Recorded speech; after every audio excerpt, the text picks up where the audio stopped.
On l'a appris dans la matinée, le maire de Kiev instaure un nouveau couvre-feu. Il débutera ce soir et se terminera mercredi matin. Dans Kiev, la résistance ukrainienne ne faiblit pas malgré les frappes russes qui se multiplient.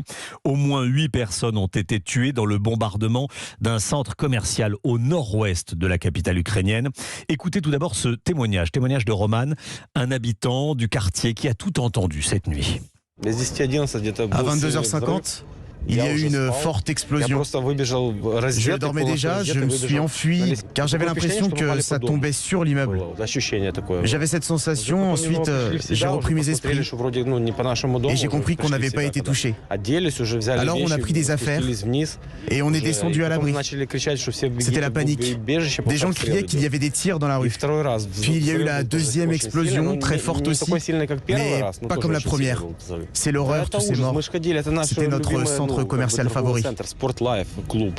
Voilà un témoignage recueilli par Nicolas Tonev. Nicolas Tonev qu'on retrouve justement.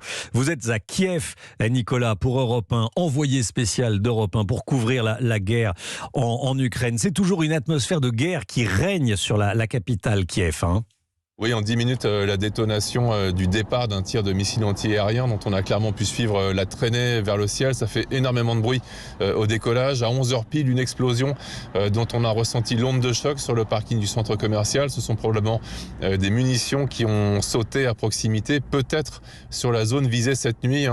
Des témoins sur place, dont l'un de la défense territoriale, évoque la possibilité qu'une partie du centre commercial ait pu servir de stockage. En tout cas, ce quartier en partie neuf a beaucoup souffert. Les immeubles en première ligne face aux magasins ont encaissé de plein fouet l'onde de choc et le fond sonore ici est maintenant redevenu celui habituel depuis à peu près 4 semaines, au loin des tirs d'armes automatiques et encore plus loin les détonations du front. Nicolas Tonev, envoyé spécial d'Europe 1 à Kiev. Et puis cette